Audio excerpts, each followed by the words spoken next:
ಓಂ ನಮೋ ವೆಂಕಟೇಶಾಯ. ಎಲ್ಲರಿಗೂ ನಮಸ್ಕಾರ. ಈಗ ತಿರುಮಲಲ್ಲಿದ್ದೀನಿ ನಾನು. ಬೆಳಗಿನ ಜಾವ 6 ಗಂಟೆ. ಈಗ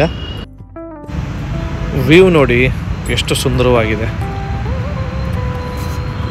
ತಿರುಮಲ ತಿರುಪತಿ ಅಂದರೆ ಒಂಥರ ಖುಷಿ ನನಗೆ. ನೋಡಿ, ಹಲವಾರು ಭಕ್ತಾದಿಗಳು ಪ್ರತಿನಿತ್ಯ ಇದೇ ರೀತಿ ಜನ ಬಂದು ದೇವ್ರನ್ನ ದರ್ಶನ ಮಾಡ್ತಿದ್ದಾರೆ.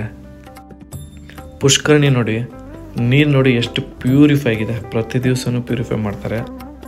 ನೀಟ್ನೆಸ್ನಲ್ಲಿ ನಂಬರ್ 1 ಅಂದರೆ ತಿರುಮಲನೇ. ನಾನು ಪುಷ್ಕರಣಿಯಲ್ಲಿ ಸ್ನಾನ ಮಾಡಿ ರೆಡಿಯಾಗಿ ವರಹಾಸ್ವಾಮಿ ದರ್ಶನ ಮಾಡೋದಕ್ಕೆ ನಾನು ಹೋಗ್ತಾ ಇದ್ದೀನಿ.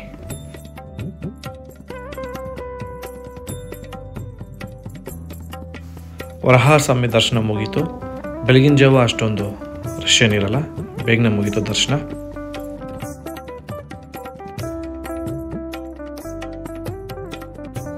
ಗೋವಿಂದ ಗೋವಿಂದ. ನೋಡಿ ವ್ಯೂ ಎಷ್ಟು ಚೆನ್ನಾಗಿದೆ. ಹಿಂದ್ಗಡೆ ನೋಡಿ ಎಷ್ಟು ಮರಗಳೆಲ್ಲ ಹೆಂಗೆ ಕಾಣ್ತಿದ್ದಾವೆ, ಸಕ್ಕತ್ತಾಗಿದೆ ಅಲ್ವಾ.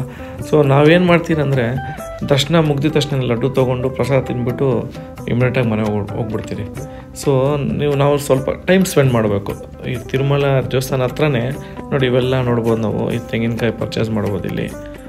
ಮತ್ತು ಆ ತೆಂಗಿನಕಾಯಿ ತೊಗೊಂಬಂದು ಈ ಜಾಗದಲ್ಲಿ ಹೊಡೆದು ಪೂಜೆ ಮಾಡಿ ಇಲ್ಲಿಂದ ದೇವ್ರನ್ನ ನಾವು ದರ್ಶನ ಮಾಡ್ಬೋದು.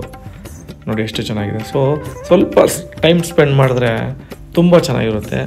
ಈ ಸತಿ ನಿಮ್ಗೇನಾದರೂ ಫ್ರೀ ಇರೋ ಟೈಮಲ್ಲೆಲ್ಲ ಒಂದು ಸತಿ ಸುತ್ತಮುತ್ತ ನೋಡ್ಕೊಂಬನ್ನಿ. ಬೇಡಿ ಆಂಜನೇಯ ದೇವಸ್ಥಾನ ಇದು.